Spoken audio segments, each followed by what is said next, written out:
시사 자키 정관용입니다.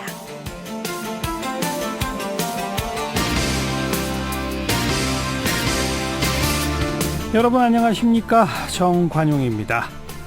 싱가포르 북미 정상회담 하루 앞으로 다가왔습니다. 잘 될까요? 네. 통일연구원 김현철 원장 연결해서 내일 북미 정상회담 미리 예측해보는 시간, 오늘 2부 시간에 준비했고요.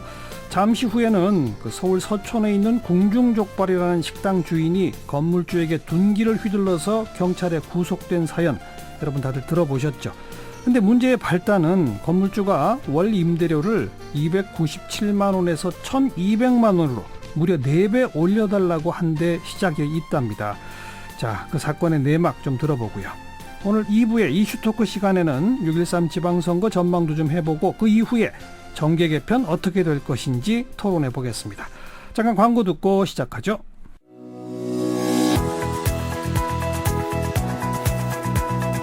시사자키 정관용입니다는 청취자 여러분의 참여로 이루어집니다. 단문 50원, 장문 100원의 정보 이용료가 부과되는 문자 샵 1212로 보내셔도 되고요. CBS 어플리케이션 레인보우로는 무료로 의견 남기실 수 있습니다. 아주 편리하게 방송을 다시 들으실 수도 있는데요. CBS 레인보우를 통해서도 가능하고요. 팟캐스트 그리고 팟빵을 통해서도 언제든 지난 방송 함께 하실 수 있습니다. 지난주 목요일 종로의 궁중족발이라는 가게 사장이 건물주에게 둔기를 휘두른 사건 여러분 알고 계시죠? 그래서 족발집 사장은 지금 살인미수 혐의로 구속까지 됐습니다. 그런데 알고 보니 2015년부터 임대료 인상 문제로 건물주와 갈등을 빚어왔다고 합니다. 어떤 상황에서도 폭력은 잘못입니다. 하지만 벼랑 끝에 몰린 세입자를 보호하지 못하는 현행 임대차 보호법도 문제다. 이런 목소리가 높은데요. 자, 맘 편히 장사하고픈 상인 모임 맘상모가 만들어져 있고요. 여기에 고문 변호사이자 지금 이번에 궁중족발 이 사장을 대리하고 있는 김남주 변호사를 연결해 봅니다. 김 변호사님 안녕하세요. 네, 안녕하세요. 네, 이 궁중족발이 여기서 영업 시작한 지가 언제부터예요? 2009년부터 했습니다. 아, 꽤 오래됐군요. 네. 근데 2015년부터 갈등이 시작됐어요? 그 이전에는 문제가 없었습니까? 네, 2016년 들어와서 예. 새로운 건물주가 이 건물을 리모델링 하겠다고 하면서 나가달라고 요구를 했고요. 예. 리모델링 한 다음에는 1,200만 원 정도 월세를 받을 계획이다. 예. 그 가격으로는 장사하기 어려우니 좀 시세에 맞게 해달라라고 요구를 했지만, 그 돈 내고 들어올 세입자가 이미 있다. 아하. 라면서 거절을 했던 것이죠. 그 이전에 2016년 건물주가 바뀌기 이전에 월세는 얼마였습니까?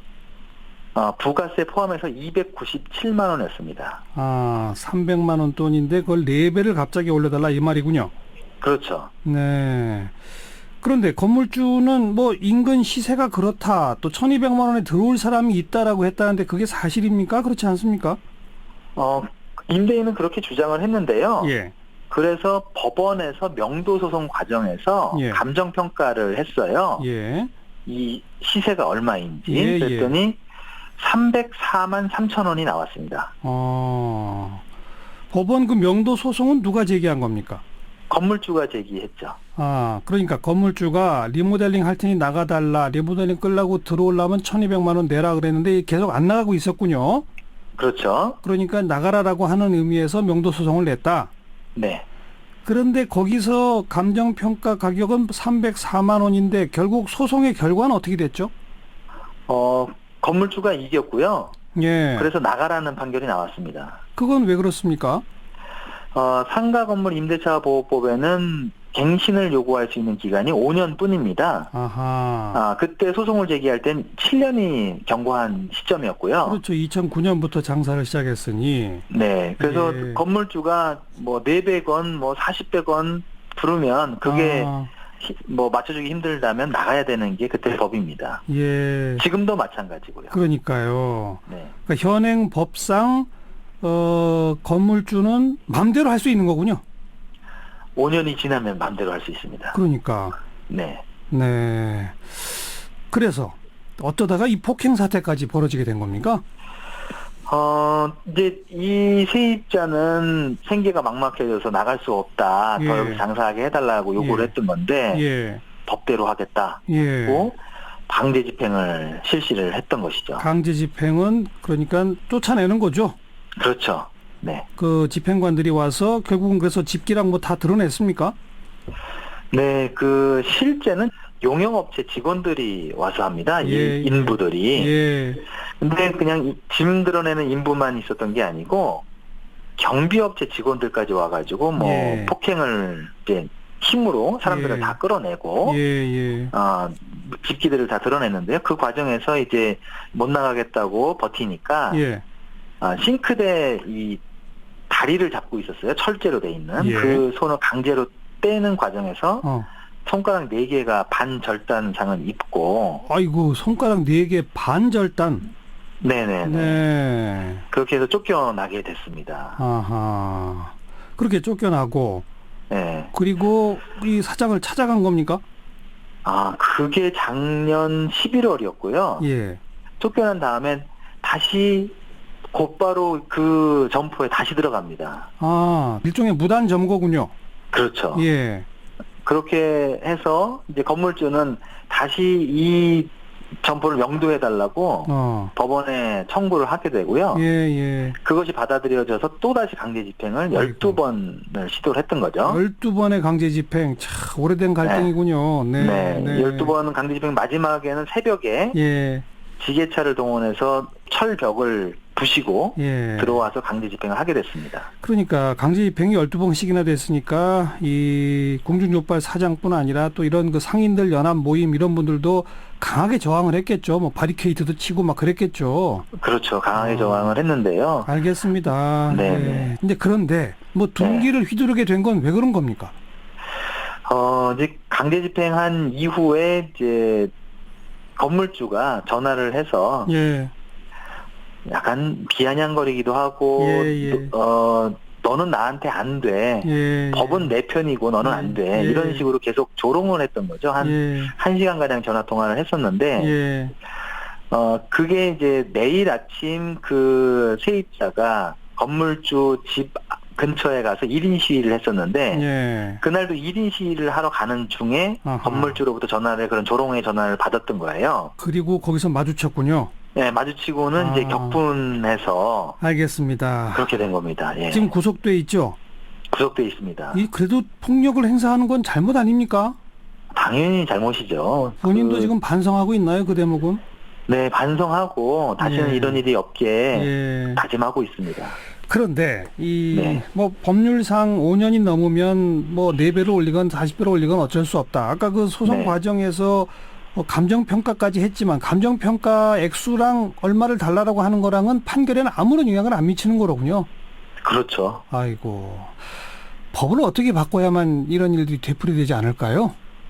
우선 지금 5년 기간이 매우 짧다고 많이 하고요. 네. 그다음에 대통령도 10년으로 늘리겠다고 공약을 하시는 상황이니까 10년으로 늘릴 필요가 있을 것 같고요. 아까 말씀드렸듯이 권리금 보호가 제대로 안 되고 있어요. 그렇죠. 법은 시행됐지만 법원이 매우 소극적인데 법원의 태도도 좀 바뀌어야 되고 또 사각지대가 있는 거를 국회에서 좀 개정할 필요가 있습니다. 그 법 개정안들은 다 국회에 나가 있죠? 네, 국회에 다 올라와 있습니다. 근데 처리가 안 되는 거죠? 뭐 지난해부터 계속 임시국회에 올라가 있는데요. 상정조차 안 되는 경우가 많습니다. 어느 당이 반대합니까? 뭐 자유한국당에서 상정을 많이 반대하고 있어서 맘상모에서는 그 지역구 의원 사무실까지 쫓아가서 해달라고 요구했는데 계속 안 되네요. 자유한국당은 건물주 편인가요? 뭐 저희가 생각하기엔 그렇습니다. 아이고, 그 유럽 국가들 가운데는 아예 이 월세를 매출액에 연동시키는 나라까지 있다면서요? 뭐 그런 예도 있고요. 기간을 많이 보호하는 나라들도 있고, 뭐 멀리 찾을 아니고 우리나라 일제시대 때도 그 농지 임대차는 굉장히 많이 보호를 했습니다. 기간의 제한 없이 오래 보호를 했었습니다. 아이고, 국회에서 빨리 이 매듭을 좀 풀어줘야죠. 그래야 마음 편히 장사하는 분들 많아지지 않겠습니까? 오늘 고맙습니다. 네, 감사합니다. 네, 맘 편히 장사하고픈 상인 모임의 고문 변호사이고요. 이번 사건 담당하고 있는 김남주 변호사였습니다. 윤태곤의 뉴스 사이다. 윤태곤 실장 어서 오십시오. 네, 안녕하세요. 자, 지방선거 이제 막바지 점검 좀 해봅시다. 이슈가 없다 그랬는데요. 막판에 오니까 이슈가 생기긴 생기네요. 어떤 이슈요?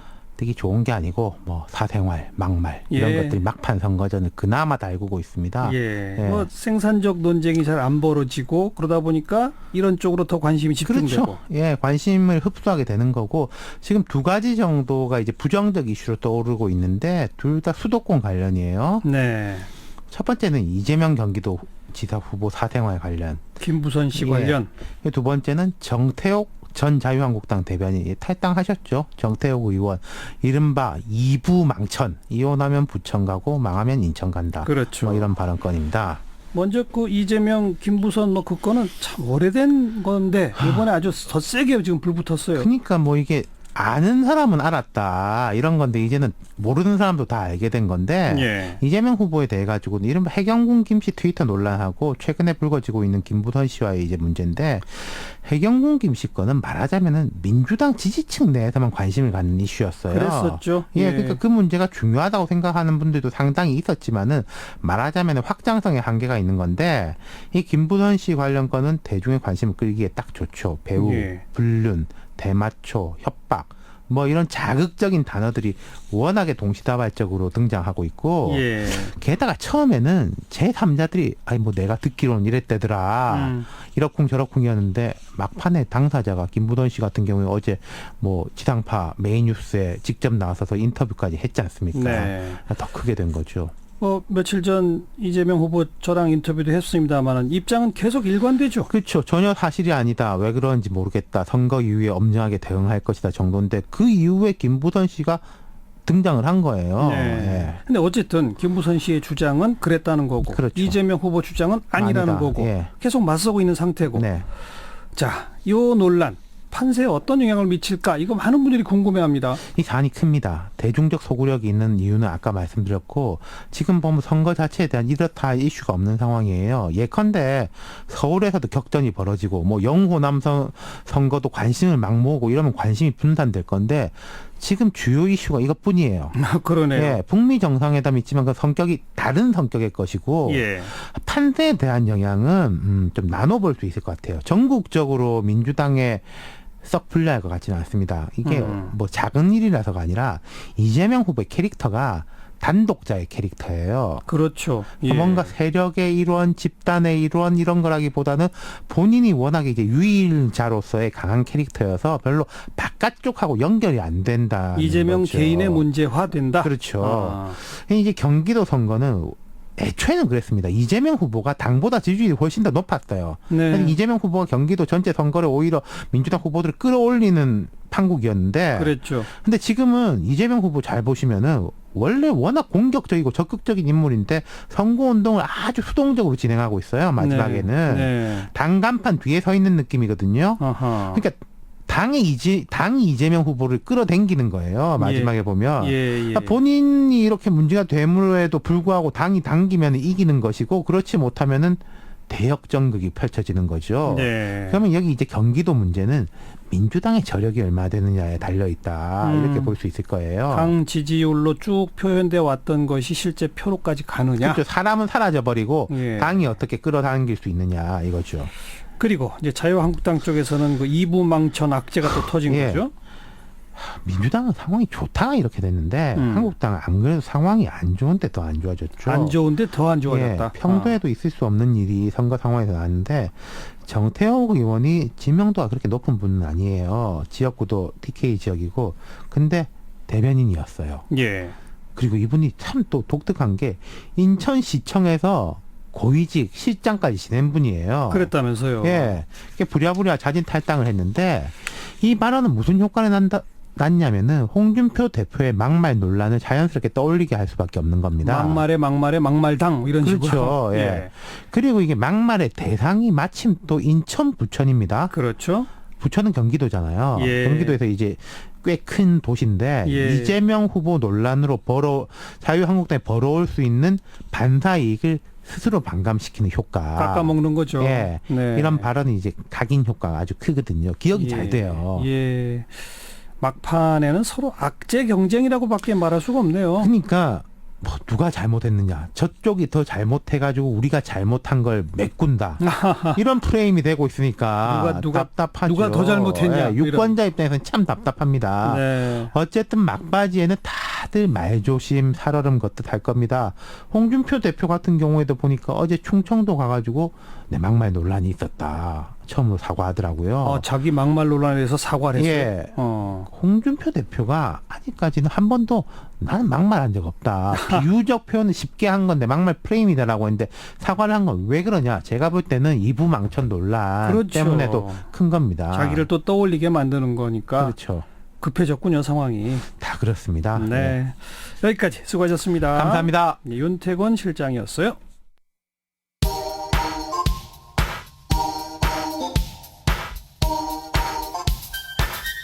시사자키 정관용입니다.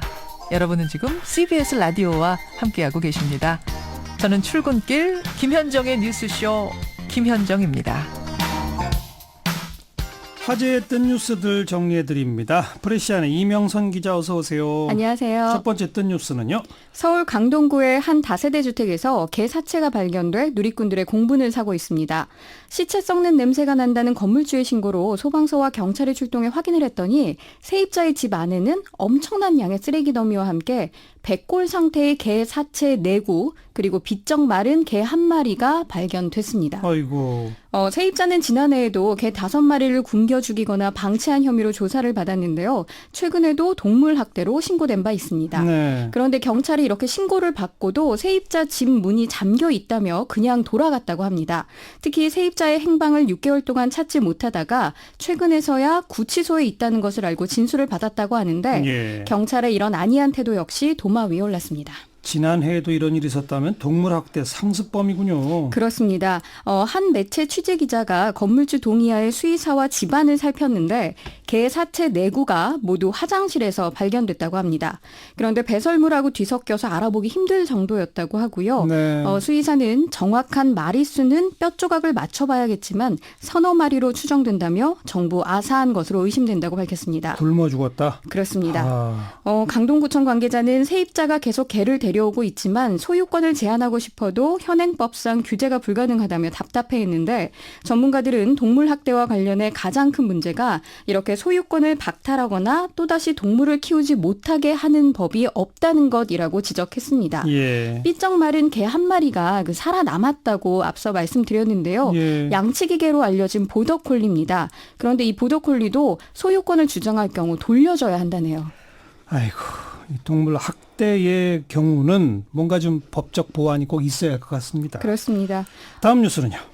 청계천변에 있는 베를린 장벽이 훼손됐다는 소식이 주말 내 SNS를 뜨겁게 달궜습니다. 누가 훼손했어요? 그래피티 아티스트인 정태용 씨가 그 서울 중구 청계 2가에 설치된 베를린 장벽 서독 쪽 벽면에는 파랑, 노랑 이런 페인팅을 사용해서 그림을 그리고요. 동독 쪽 벽면에는 글자 그래피티를 새겨서 논란이 됐는데요. 네. 정 씨는 전 세계의 마지막 남은 분단 국가의 현재와 미래를 위한 메시지를 전달하고자 했다며 예술행위라는 입장입니다. 하지만 많은 이들은 엄연한 문화재 훼손이자 범죄라며 처벌해야 한다고 주장하고 있는데 이렇게 논란이 되자 정 씨는 개인 SNS 계정을 탈퇴했습니다. 그게 진짜 동서독 분리했던 그 장벽의 일부가 와 있는 거죠? 그렇습니다. 독일 베를린시가 남북 통일을 기원하는 의미로 2005년 서울시에 기증했습니다. 당시 서울시는 부지를 마련하고 조성 비용은 베를린시가 부담해서 높이 3.5m, 폭 1.2m의 베를린 장벽 3폭이 우리나라에 오게 된 건데요. 네. 1961년 동독에 설치됐던 것으로 독일이 통일되면서 1989년에 철거돼서 공원에 전시됐던 원본입니다. 아하. 그러니까 그 자체로 역사적 가치가 있는 문화재인 셈이죠. 그렇죠. 문화재죠. 그렇습니다. 예술적 의도가 있다고 해도 사실 그래피티는 형법상 재물 손괴죄로 처벌될 수 있는 범죄 행위입니다. 특히 베를린 장벽 같은 경우는 서울시 중구 소유의 베를린 광장에 설치된 공용물이거든요. 그렇죠. 누구나 즐기고 누구나 함께 공유하기 위한 것인데 이 공용물 파괴죄에 해당되기 때문에 형법 제143조에 따라 1년 이상 10년 이하의 징역형을 받을 수 있습니다. 네. 현재 베를린 광장 관리 업무를 맡고 있는 중구청 관계자는 경위를 파악한 뒤 수사 의뢰를 검토할 것이라고 밝혔습니다. 네. 네티즌들도 이건 좀 문제 삼죠? 그렇습니다. 남북 평화 모드에 자극받았나 본데 개념은 챙겼어야지라는 비난 들을 수 있었고요. 남대문 방화범과 뭐가 다르냐? 다르지 않다. 엄벌에 처해야 한다라는 볼멘 소리들이 나왔습니다. 네. 평화 모드, 남북 평화 모드에 자극받았나 본데 개념은 챙겼어야지. 이게 참 촌철살인이네요. 그렇습니다. 다음 뉴스는요. 세기의 회담이라고 불릴 만큼 의미가 정말 큰 북미 간 대화가 이루어지고 있잖아요. 네네. 바로 이제 내일이면 예. 그 대화를 저희가 마주하게 될 텐데 누리꾼들은 이 와중에도 유머를 놓치지 않는 모습을 보이고 있습니다. 어떤 유머요? 첩보 영화를 방불케 하는 김정은 국무위원장의 경우에 정말 관심이 높은데 일명 하객진 경호라고도 부르고 V자 경호라고도 부르잖아요. 네. 이 경호 방법을 패러디한 게시물이 화제입니다. 한 백인 남성이 골프카트를 타고 있는데 러닝복을 입은 여성 경호원들이 주변을 에워싼 이미지가 아주 화제거든요. 하하. 이게 트럼프 대통령의 도착 장면이라며 패러디된 게시물입니다. 예. 골프광이자 여성 스캔들이 많은 트럼프 대통령을 풍자한 것으로 보입니다. 저도 그 사진 봤거든요. 참 빵 터지더라고요. 그렇죠. 4.27 남북 정상회담 당시 BBC 기자가 카카오톡 캐릭터인 사자 모양의 떡을 곰으로 올리는 해프닝이 또 화제가 됐었는데 이번 북미 정상회담에서도 채널뉴스 아시아 기자가 김치 아이스크림 사진과 함께 차가운 김치 맛이 난다 이렇게 올린 게시물이 또 누리꾼들의 관심을 받고 있습니다. 김치 아이스크림? 네. 예, 이것도 정말 어떤 맛일까 예, 예. 궁금한데 예. 그런가 하면 한 패스트푸드점의 평화 마케팅도 관심 사안인데요. 치킨이 담긴 박스 측면에 미국과 북한 국기를 그렸고 앞면에는 평화를 위해라는 뜻의 for peace 그리고 이와 발음이 유사한 네 조각을 말하는 for peace를 새겨놨습니다. 이게 발음의 차이가 잘 됐는지 모르겠습니다. 어쨌든 치킨 4조각 담아놓고 이건 평화를 위한 거다. 네. 수고하셨습니다. 감사합니다. 프레시안 이명선 기자였어요. 시사자키 1부 마치겠습니다. 잠깐 뉴스 들으시고 7시 5분 2부에 다시 옵니다.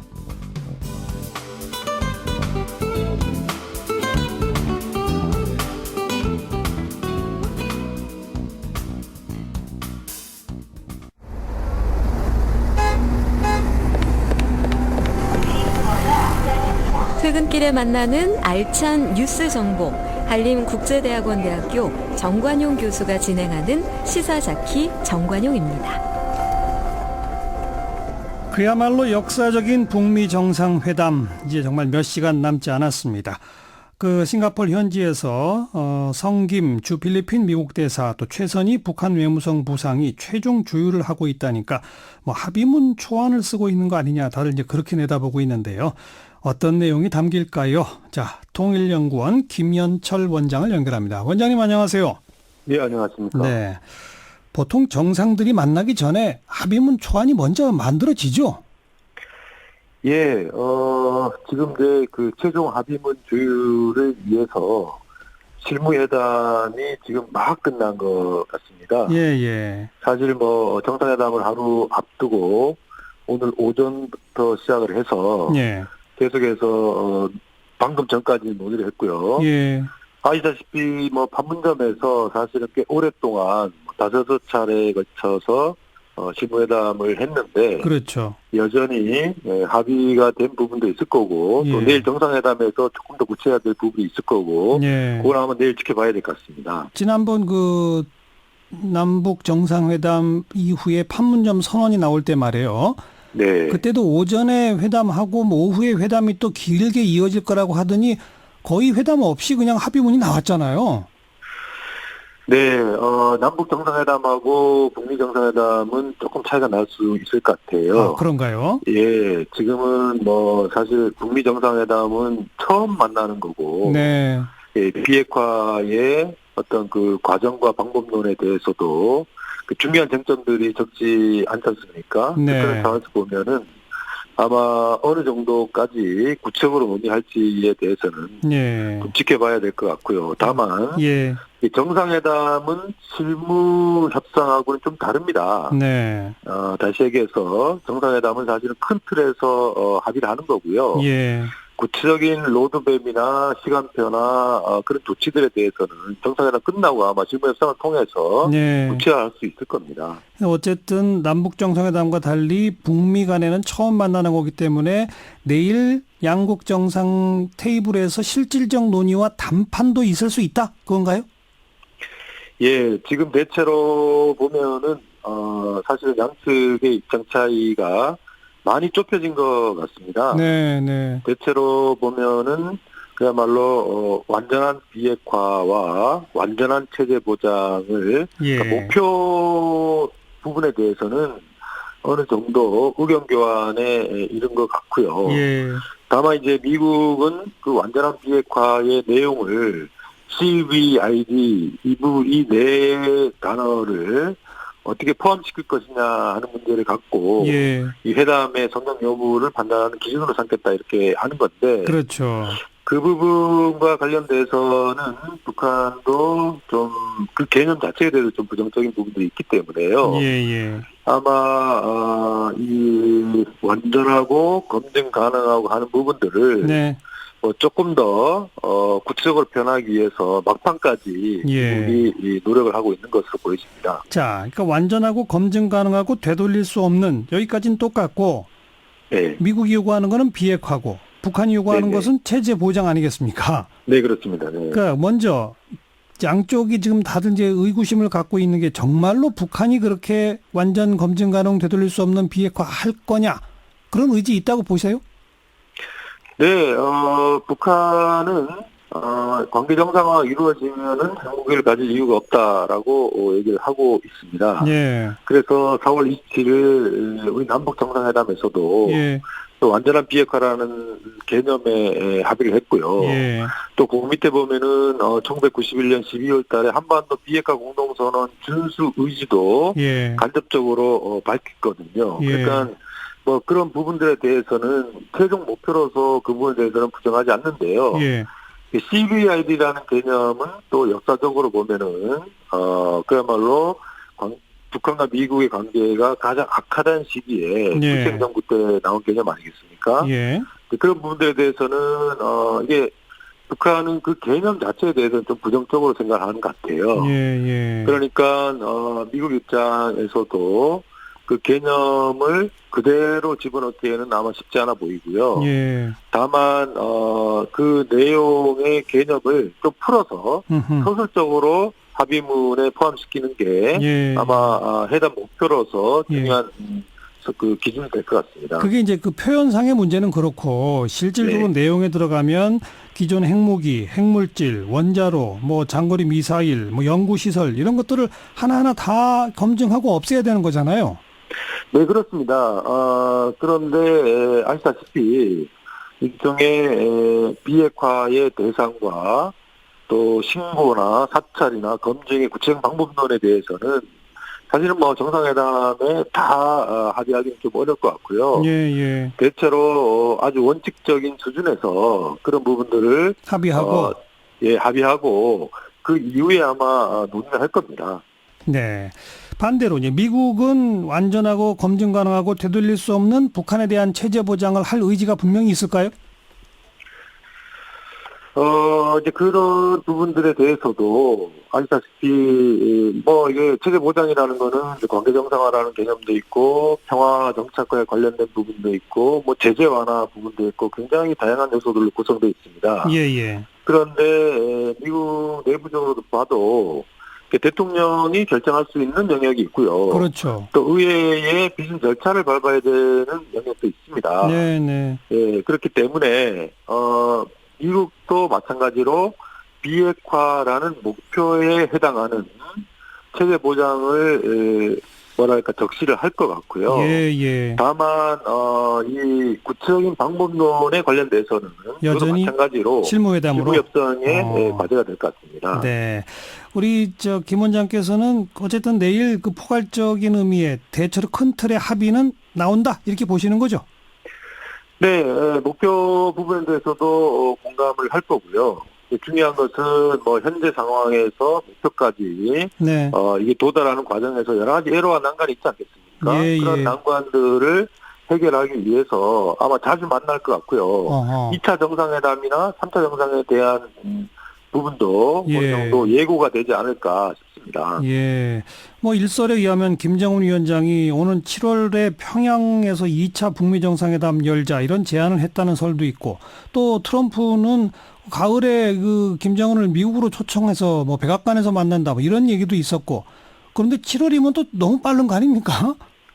네, 지금 이제 이 현 상황을 정확하게 이해하기 위해서는 지금 이제 정상 간의 합의가 있고요. 그 이후에 이제 실무 협상이 있을 것 같고요. 또 이게 실무 협상 과정에서 생길 수 있는 다양한 차이들이 있을 수 있을 것 같은데요.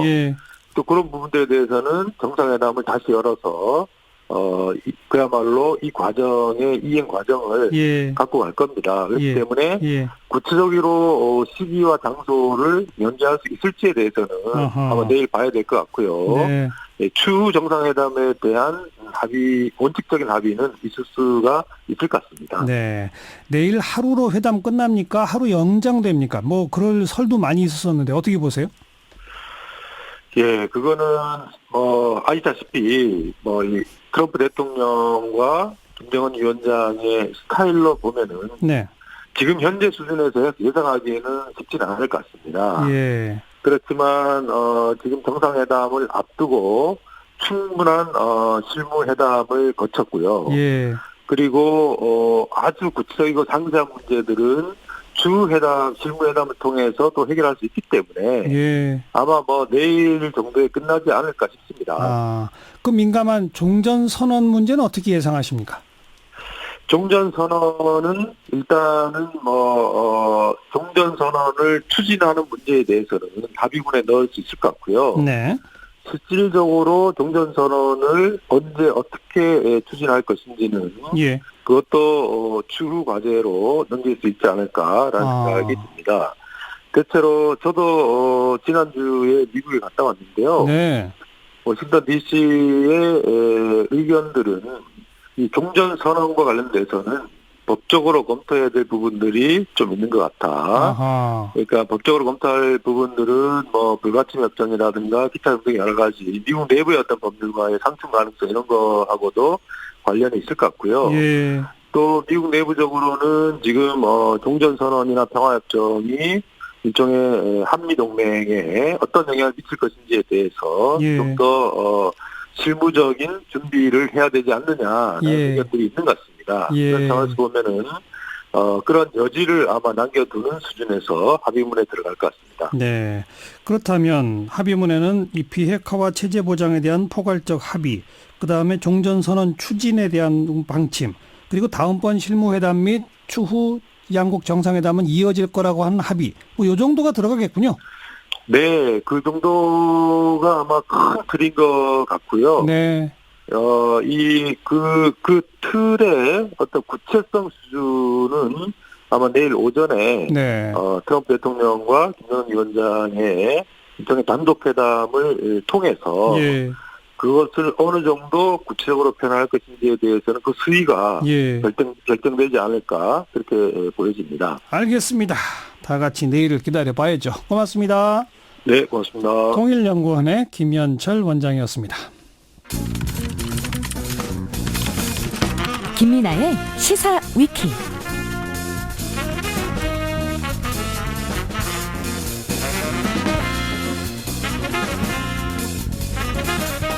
그동안 사운드 오브 뉴스를 책임져준 김민아 기자, 오늘부터는 좀 색깔을 바꿔서 김민아의 시사 위키로 새롭게 시작을 해봅니다. 김민아 기자 어서 오세요. 안녕하세요. 시사 위키가 무슨 뜻에서 만든 제목입니까? 뭐 인터넷에 위키피디아라고 있지 않습니까? 예, 예. 그래서 뭐 인터넷판 이제 백과사전인데요. 기존의 백과사전과는 달리 뭐 집단지성 이런 걸 통해서 좀 다양한 지식과 정보가 제공되는 그런 이제 형태의 백과사전이죠. 그렇죠. 그래서 우리도 좀 다양한 사통팔달한 뭐 뉴스 백과사전을 표방한다. 예. 그래서 이름을 시사위키로 한다고 한다는데요. 제가 그동안 말이 너무 많았기 때문에 한번 마음대로 말해봐라 이런 취지도 있는 것 같습니다. 어떤 뉴스 하나만 단편적으로 전하는 게 아니라 백과사전식으로 한번 망라해본다 이 말이군요. 그렇습니다. 좋습니다. 오늘 첫 번째 다룰 뉴스는요? 일단 사법농단 이 뉴스를 좀 다뤄봐야 될 것 같은데요. 오늘 지금 전국 법관 대표회의 지금도 열리고 있죠. 그렇습니다. 예. 양승태 전 대법원장 시절에 이른바 사법행정권 남용에 대해서 이제 입장을 내야 되는데 이 입장을 정하는 데 상당한 진통이 좀 있는 것 같습니다. 지금 열리고 있는 전국 법관 대표회의는 뭔지? 일단 전국 법관들의 의견을 수렴하기 위한 단위다 이렇게 보시면 되겠는데요. 일단 전국 법원에서 대표 판사를 파견하는 이런 형식으로 이루어지는데 오늘 모인 대표 판사들이 이제 119명이 된다고 합니다. 근데 이게 뭐 제도적 근거가 있는 그런 모임은 아닌데 양승태 전 대법원장 재임 시기에 상설화를 약속한 바 있다고 하는 거거든요. 예. 그래서 뭐 다른 형태의 판사회의나 법원장 간담회 이런 임의적인 모임보다는 지금 공식성이 훨씬 강한 그런 모임으로 해석이 되고 있습니다. 그렇죠. 전국 일선의 법원에서 판사들이 모여가지고 거기서 자기들끼리 대표를 뽑고, 그죠? 그렇습니다. 그 뽑힌 판사들이 파견돼서 그런 거네요. 그렇습니다. 네. 지금 오늘 회의의 최대 쟁점은 결국 검찰 고발할 거냐 말 거냐 이거죠. 그렇습니다. 이 회의는 아무래도 검찰 고발 목소리가 다른 이제 그 회의들보다는 많을 것으로 기대가 됐었는데 여전히 검찰 고발에 반대하는 목소리들이 뭐 있는 그런 상황이죠. 그리고 또 이 결론을 논하기 위해서 먼저 논의해야 할 것들이 많다고 합니다. 예를 들면 조사위원회가 공개하지 않은 문건들 이거는 어떻게 할 것인가 이런 문제들인데요. 네. 법원행정처는 회의장에서 일단 열람을 하는 그런 방식을 제안을 했는데 뭐 일부 판사 대표들은 여전히 전체 공개가 필요하다 이런 주장을 하고 있다고 합니다. 계속 이렇게 갑론을박해서 아직도 회의가 안 끝난 거네요. 그렇습니다. 그런데 검찰에 고발하는 방안 말고도 국회가 국정조사를 하고 또 거기서 문제가 된 판사들을 국회가 탄핵할 수 있잖아요. 그렇죠. 이것도 하나의 방법이라는 얘기가 이미 오래전부터 나왔잖아요. 그렇습니다. 그래서 아마 이 안도 오늘 좀 심도 있게 다뤄지는 상황인데 국회가 사실관계를 먼저 파악을 해야 된다는 거죠. 그래서 만일 국정조사에서 심각한 문제가 드러나면 뭐 연루된 판사들에 대해서 국회가 탄핵 소추를 하면 된다 이런 얘기인데요. 네. 결국은 검찰이 법원 문제에 손대는 거는 좀 최소화하자 이런 취지로 봐야 되겠습니다. 그러면 국회가 맡게 되면 절차적인 요건은 어떻게 됩니까? 일단 국정조사 자체는 재적 국회의원 4분의 1 이상이 요구하면 진행할 수 있기 때문에 뭐 여당이 결심을 하면 이것은 실행될 가능성이 크다고 봐야 될 것 같고요.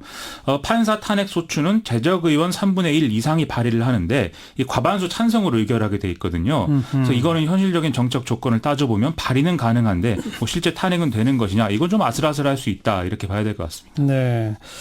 법원 문제를 검찰이 건드리는 것은 안 좋으니 국회가 맡자. 근데 국회로 떠넘기게 되면 또 이게 정치적 논란 대상으로 되는 또 그런 부담도 있을 거고 참 골치 아픈 문제인데. 그런 상황이죠. 만약 국회가 법관 탄핵을 하더라도 그 별개로 또 형사적 절차는 필요하다는 목소리도 있죠. 그렇습니다. 이게 이런 절차를 거치더라도 이제 법적 책임을 정확히 묻기 위해서는 결국 수사가 필요한 거 아니냐라는 얘기인데요. 그러자면 사법부가 동의할 수 있는 수준의 좀 무게감 있는 인사가 특검을 맡는 그런 방안도 고려해 봐야 된다. 이런 얘기 나오고 있습니다. 특검만까지도. 네. 그리고 오늘 일부 언론 보니까 새로운 얘기가 있는데 과거 법원행정처의 기조실장이 우병우 전 민정수석하고 비밀 회동을 했었다면서요? 경향신문의 오늘 보도인데요. 2015년에 양승태 대법원장과 박근혜 대통령이 독대를 하지 않습니까?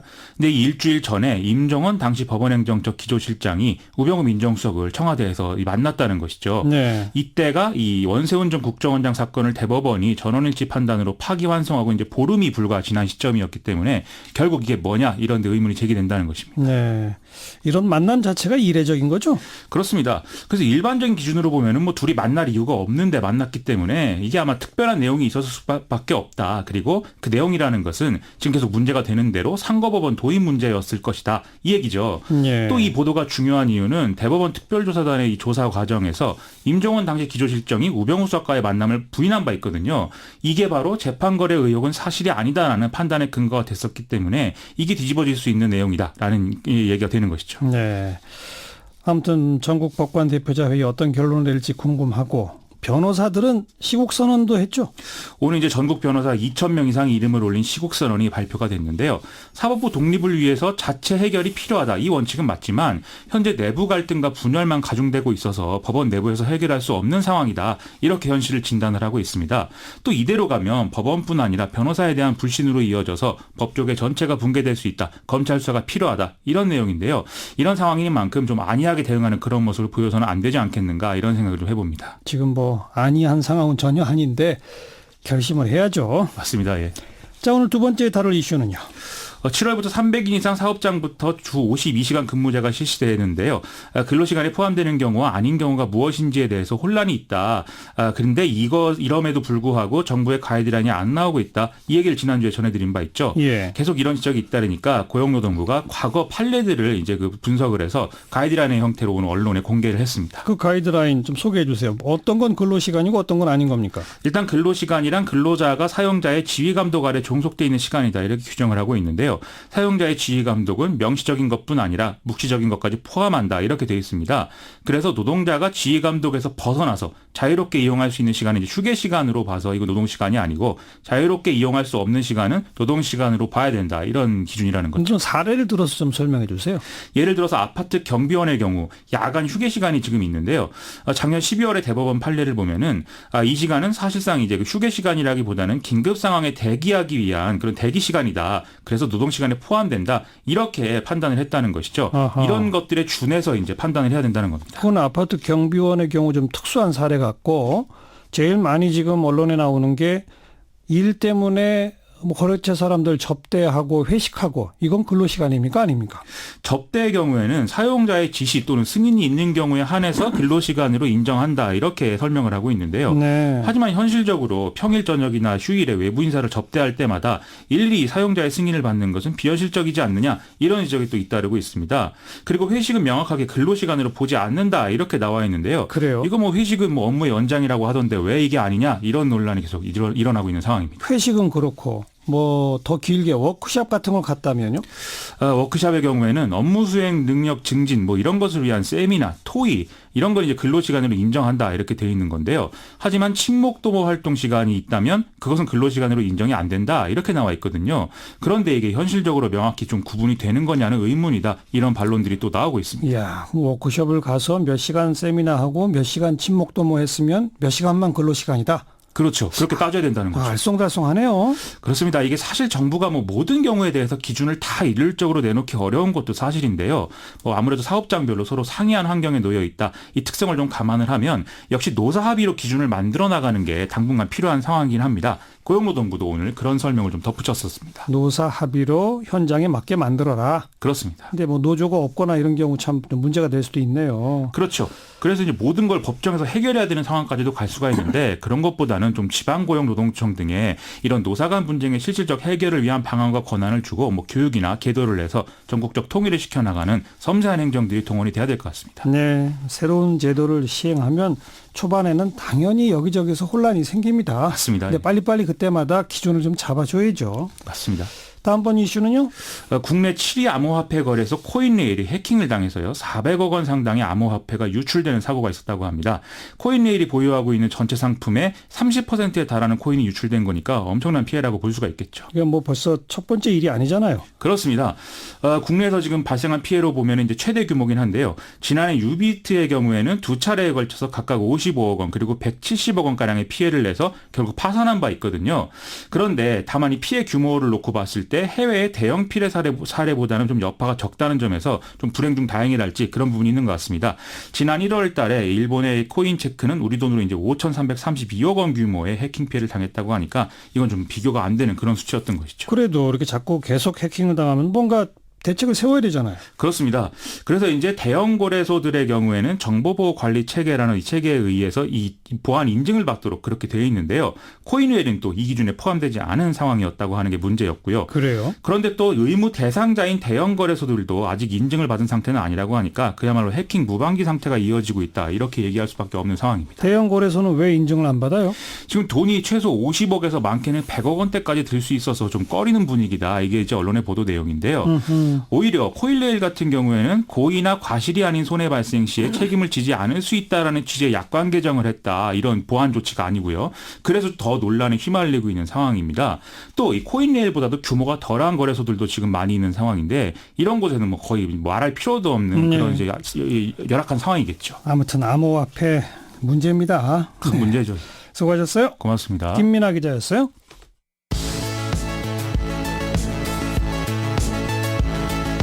지금 여러분께서는 한림국제대학원 대학교 정관용 교수가 진행하는 CBS 라디오 시사자키 정관용입니다를 듣고 계십니다.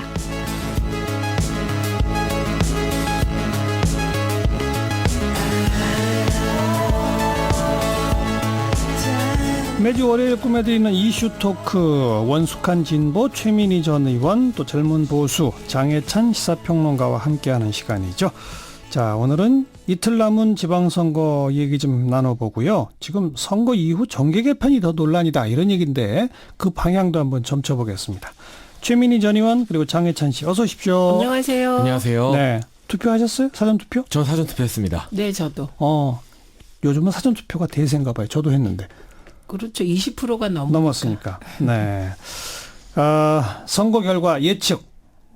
최민희 전 의원부터. 저는 어쨌든 TK. 예. 대구 경북. 대구 경북하고 제주를 제외하고는 민주당이 우세하지 않나 싶습니다. 네. 부울경까지 다 포함해서. 네. 장해찬 씨 전망해 보세요. 저도 뭐 민주당 우세를 부정할 수는 없고요. 그러나 뭐 몇 석 광역단체장 몇 석을 민주당이 가져가냐, 자유한국당이 TK 외에 또 몇 석을 가져가냐는 제가 좀 단언하기 힘든데 네. 설령 민주당이 예를 들면 지금 경기도나 경남 같은 관심 지역에서 승리한다 하더라도 득표율은 박빙일 가능성이다. 저는 이렇게 전망을 하고 있고요. 왜냐하면 공표기간 전 여론조사 보면 민주당 후보들이 차이를 많이 내는 1위로 결과가 나왔잖아요. 더블 스코어 뭐 이렇게. 네, 뭐 트리플까지도 나왔던 경우도 있고 한데 설령 이긴다 하더라도 그런 득표율은 아닐 것이다. 격차는 우리가 좁아진다. 네, 격차로라도 좀 견제의 어떤 의미가 살아날 것이다라고 전망을 할 것 같아요. 격차가 좁아지는 이유는? 견제? 저는 뭐 마지막에 지금 터지고 있는 여러 스캔들이라던가 이런 의혹들도 영향을 끼치겠지만 그것보다는 민생에 대한 이슈로 자유한국당이 뒤늦게 방향을 전환했습니다. 사실은 초창기 홍준표 대표는 나라를 통째로 넘기겠냐면서 안보 이슈로 이거를 밀어붙였었는데 그게 더 이상 먹히지 않는다는 것을 깨닫고 뒤늦게 뭐 경제를 통째로 포기하시겠습니까 등 각 후보들도 경제와 민생 이슈로 초점을 맞췄어요. 그리고 좀 늦게 했죠. 늦은 감이 있었죠. 사실 처음부터 그랬어야 되는데 늦은 감이 있었지만 늦게라도 그 부분이 국민들한테 조금이라도 설득력을 얻었던 것 같고 뭐 최저임금 관련해서 이 소득 불평등이 오히려 심화됐다는 여러 논란이 청와대 안에서 정부 부처 안에서 있었잖아요. 맞아요. 이런 부분을 보면 문재인 정부가 외교 안보에 있어서는 대단히 잘하고 있지만 경제 민생에 있어서는 좀 갈피 못 잡고 아쉬운 거 아니냐. 그런 게 표심으로 간다. 그런 부분이 득표율을 줄이는 데는 좀 기여를 하지 않았을까 싶습니다. 최민희 전 의원도 동의하실 수 있어요? 민생 경제 이슈는 늦기도 했지만 책임론이 불분명하기 때문에 효과가 확인되지 않습니다. 바닥에서 다녀보면. 그리고 뭐 막판 악재들이 양쪽에 다 터졌는데요. 그 이부 망천. 이혼하면 부천 가고 망하면 인천 간다. 뭐 그게 사실은 경기도 선거에 굉장히 영향을 끼치고 있습니다. 또 역으로 이재명 후보 관련한 스캔들 또한 일부 영향을 미치고 있는 것 같습니다. 근데 그 두 개가 상쇄 효과가 나고 있는 것 같고요. 그러나 격차가 준다는 데는 동의합니다. 왜냐하면 샤이 보수라고 꼭 얘기하지 않더라도 보수가 자유한국당 후보를 지지한다는 얘기를 잘 못하는 분위기인데요. 실제로 투표장에 가서는 본래 성향대로 이제 보수 유권자들이 자유한국당 후보를 지지할 가능성이 높기 때문에 격차는 줄 것이다. 이거에 동의합니다. 격차 준다는 거는 두 분 생각이 비슷하네요. 하지만 판세를 역전시킬 정도까지는 쉽지 않을 거다. 장해찬 씨도 그렇게 보는 것 같고. 네, 저는 좀 희망적으로 지켜보고 싶은 입장이죠. 그러나. 자, 바른미래당이나 민주평화당의 성과는 어떨까요? 그 점은 어떻게 보세요? 저는 이 정계 개편의 축으로 봐서 민주평화당도 결국에는 민주당에게 흡수되는 수순으로 가지 않을까 싶고요. 근데 그 부분은 제가 잘 모르고 관심 없는 부분이라 아니, 솔직히 뭐 지방선거에서 결과가 대단히 안 좋을 거라고 예상하는 거죠. 네네. 그리고 바른미래당 같은 경우도 이쪽은 제가 좀 관심이 있고 관계자들을 많이 아는 분야인데 지금 광역단체장 후보 중에서 유력하게 거론되는 후보가 그나마 안철수 서울시장 후보 한 명밖에 없습니다. 근데 안 후보도 지금 단일화 안 되면 2등을 장담할 수 없는 상황입니다. 1등도 물론 어려워 보이고요. 네. 근데 이 안 후보마저도 3등을 하게 된다면 광역단체장 2등 하나, 1등은 고사하고 2등 하나 배출 못하는 정당이 과연 총선까지 자체적으로 존립할 수 있겠느냐. 그 부분 상당히 어려울 것 같고 보수 야당 쪽에서는 지방선거 이후 정계 개편이나 전당대회에 다들 국회의원들 관심이 더 많은 것 같아요. 이미. 그건 좀 이따 얘기해 보고요. 최민희 전 의원도 바른미래, 민주평화 두 당 다 성과가 없을 것 같다. 지방선거에서 유의미한 성과를 내긴 어렵다. 다만 안철수 후보가 2위를 하냐 3위를 하냐에 따라서 지방선거 이후에 보수 재편의 주도권을 누가 잡느냐는 경쟁을 하게 될 것 같고요. 조금 다른 걸로 무소속 원희룡 후보가 만약에 당선된다면 제주에서 그 원희룡 후보의 선택에 따라 저는 어쩌면 보수 재편의 중심으로 부상할 수도 있겠다 이렇게 봅니다. 아무튼 그러면 바른미래 민주평화가 정말 성적이 형편없을 거다라고 두 분 다 전망하시는 거니까 어떤 형식으로든 이대로는 안 간다는 데는 동의하시는군요. 선거 후에. 그렇죠? 보수 재편 압박이 거세진다. 보수 재편? 민주평화당도 보수 재편에 합류하나요? 그러니까 민주평화당은 사실 저는 논점에서 좀 지금은 아직 관심이 크지 않고요.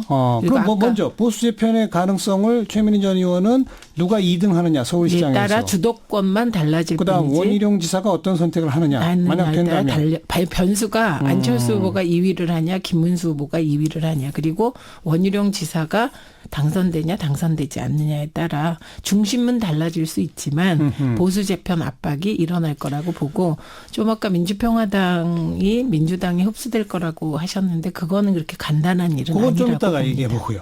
재편이라는 단어를 쓰였는데 결국은 합친다는 거죠. 합당을 위한 논의부터 시작이 될 거라고. 그런데 주도권을 누가 쥐느냐. 네. 어떻게 보세요? 근데 저는 여기서 주요해서 봐야 될 게 안철수 후보의 변화입니다. 안철수 후보 국민의당 갔을 때 합리적 진보라는 말을 썼었고요. 그러다가 바른정당과 통합 과정에서 중도라는 단어를 쓰다가 이제는 보수라는 단어를 그냥 쓰시는 것 같아요. 얼마 전에 이제 단일화 국면에서 안철수 후보가 뭐라 했냐면 보수 원로들에게 물어보니 안철수로 단일화 해야 된다더라 이런 말을 했어요. 그러니까 보수 원로들에게 물어봤다는 거잖아요. 그리고 그 의견을 중요시 여기서 자기가 인용을 했잖아요. 이것만 봐도 이미 안철수 후보는 뭐 합리적 진보도 아니고 명확하게 이제 보수 정치에서 자기 울타리를 찾으려고 하는 것 같고요. 따라서 이 서울시장 선거 이후 지선 이후 뭐 이렇게 합당을 하고 뭐 정계 개편에서 주도권을 발휘하려고 할 것 같은데 저는 개인적인 전망입니다만 김문수 후보가 2등 할 것 같거든요. 제 전망으로는. 그래서 그렇다고 해서 안철수 후보라던가 유승민 후보 같은 사람들의 영향력이 완전히 죽을 거라고는 보지 않습니다. 왜냐하면 자유한국당 너무 엉망이고 그런 동력 하나하나가 너무 아쉬운 상황이기 때문에 합치긴 합치겠지만 그들이 원하는 것처럼 바른미래당이 주도로 해서 지금 자유한국당에서 친박 떨궈내고 친홍 떨궈내고 바른미래당 밑으로 붙어 이렇게는 안 될 것 같고요.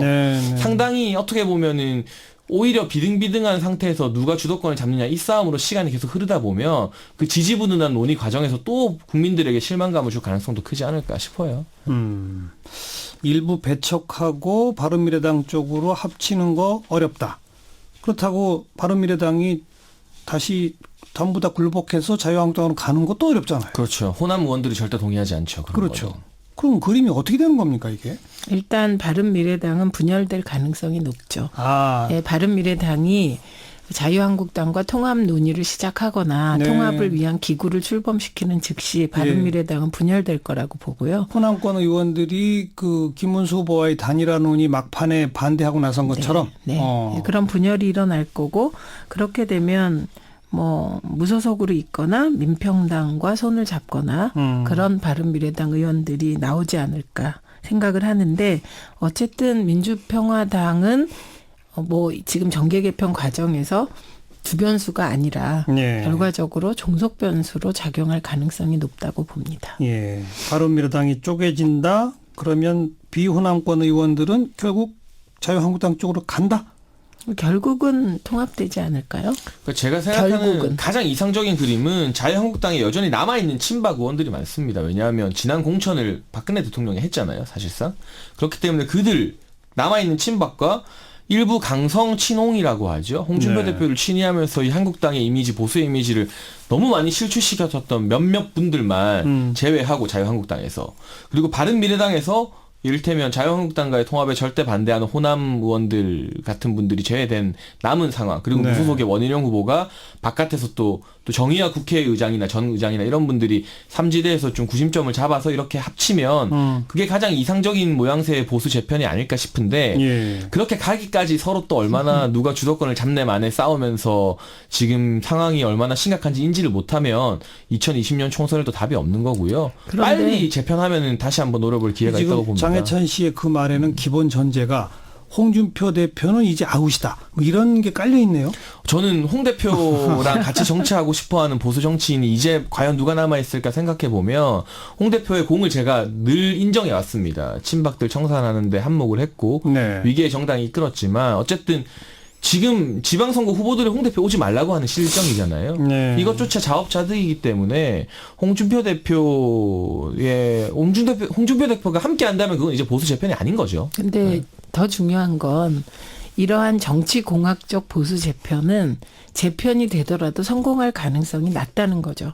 그 성공 실패 여부는 이후의 국민적 지지인데 우선 보수 유권자들의 마음을 잡으려면 앞으로 이 재편된 보수 정당이 어떤 지향으로 무엇을 하겠다를 분명히 얘기해야 되는데 이게 정치공학적인 재편만 지금 염두에 두고 있는 것으로 보이기 때문에 실제로 보수 정당, 국민들이 바라는 보수 정당의 진면목을 갖추기가 힘들기 때문에 재편되고 통합돼도 지리멸렬한 과정이 이어질 것이다. 이렇게 봅니다. 그래서 저는 이 지방선거 결과가 참 중요하다 보는데요. 재편을 위해서 그리고 재편 이후 방향성을 제시하기 위해서는 구심점이 필요합니다. 그 구심점이 당연히 차기나 이게 대권을 노릴 수 있는 대권 후보가 항상 구심점이 되는 건데 지금 경기도의 남경필 후보라든가 경남의 김태호 후보 또 충남의 이인재 후보가 있는데 이 세 지역구가 저는 참 중요하다고 보거든요. 자유한국당이 TK 자민련이 되지 않기 위해서라도 그리고 어쨌든 대권을 노릴 수 있는 그 알을 품어내기 위해서라도 참 중요한데 이 세 지역구 중에 하나라도 자유한국당 자체 여론조사 결과로는 뭐 이 세 지역구에서 많이 따라갔다고들 본인들이 뭐 발표를 하잖아요. 수치는 선거법상 발표 못하지만 만약에 경기, 충남, 경남 중에 한 곳에서라도 자유한국당이 광역단체장 당선자를 낸다면 뭐 좋든 싫든 그 사람을 중심으로 재편이 되고 그 사람의 어떤 방향성 남경필 후보가 만약에 된다면 좀 더 중도적이고 유연한 방향성대로 보수 재편의 가능성이 높고 이인재 후보가 혼자 된다면 좀 더 기존의 전통적인 보수 위주로 재편이 될 가능성이 높겠죠. 그래서 이 세 지역구 결과가 향후 보수 재편에 미치는 영향력이 저는 상당할 거라고 보여집니다. 셋 다 지면은 그럼 뭐 지지부진한 과정을 그래서 제가 고난의 행공을 해야 돼요. 그래서 원희룡 지사를 주목해야 되고 그리고 안철수 후보의 득표율, 김문수 후보의 득표율이 중요하다. 네, 알겠습니다. 원희룡 후보 같은 경우는 중앙 정치에서 좀 많이 멀어진 감이 있고 지금 보수 정당 바른미래당이든 자유한국당이든 기존의 의원들이 그렇게 썩 좋은 유대 관계를 맺고 있는 것 같지는 않아요. 스킨십이나 이런 부분이 아무도 있어서. 없어요. 의원들과 좋은 유대 관계를 맺는 분이. 그나마 지금 당선 가능성이 가장 높은 후보죠. 보수 재편 얘기만 쭉 했는데 아까부터 그 민주평화당을 장해찬 씨는 민주당하고 합칠 거다라고 단언하는데 그건 좀 별개의 문제다. 최민희 전 의원 그리고 자꾸 종속 변수다라고 말씀하셨는데 그럼 뭐 어떻게 되는 겁니까? 민주평화당은. 그거 뭐 제가 크게 관심이 있는 분야는 아니고요. 다만 제가 말씀드린 거는 민주당이 과거처럼 지도부가 결정해서 통합을 결정할 수가 없고 민주평화당이나 지금 국민의당으로 갔다 바른미래당으로 가신 분들이 과거에 있지도 않은 친문 패권 논란을 일으켜서 늘 당을 분열시켰다라고 당원들이 생각하십니다. 그렇기 때문에 그런 과거가 뭐먼 20년 전도 아니고 그러니까 이분들이 오고 싶어 해도 당원들이 안 받는다? 네. 당원들은 반대 기류가 아주 강합니다. 그렇지만 의석이 필요하잖아요. 근데 의석이 만약에 민주평화당의 의석을 가지고 과반을 훌쩍 넘어버린다면 의미가 있습니다. 거의 바른정당의 호남 출신 의원까지 합치면 훌쩍 넘잖아요. 훌쩍 넘진 않습니다. 계산해 보면. 약간 넘나요? 예. 그렇기 때문에 아슬아슬하기 때문에 그 의석수 때문에 과연 법안을 통과 못 시키느냐 이것도 의견이 하긴 분분합니다. 국회 선진화법도 있으니까. 네. 장혜찬 씨는 어떻게 보세요? 저는 뭐 이번 특검법 통과되니 많이 할 때 국회 공전에서 민주평화당이 영향력은 좀 과시했다고 보긴 하는데요.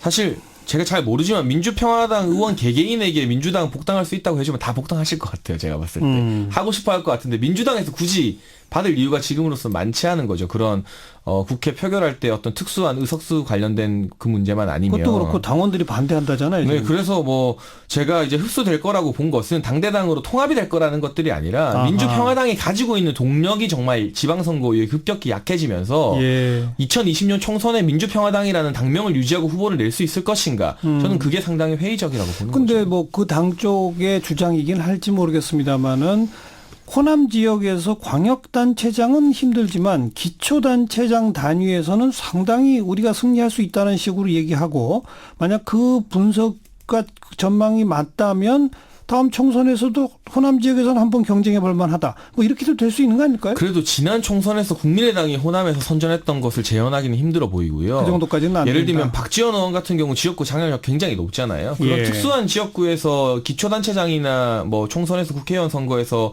승리를 할 가능성은 없지 않겠습니다만 그게 어떤 전국적인 영향력을 끼친다거나 호남 전체의 민심을 가를 정도의 이제 파워가 남아있지는 않은 것 같고 민주평화당 의원 중에서 좀 국민들로부터 인지도가 높고 지지를 많이 받는 분들이 또 계실 거예요. 예를 들면 박지원 의원이라던가 또 김경진 의원 같은 경우도 참 제가 알기로는 좋은 평가 많이 받는다고 보는데 그런 분들이 개별적으로 어떤 살아남아서 이후에 다시 정치적인 어떤 행보를 수정하거나 이런 건 할 수 있겠지만 당 차원에서 굳이 지금 민주당이 민주평화당에게 러브콜을 보낼 이유는 없어 보이죠. 네.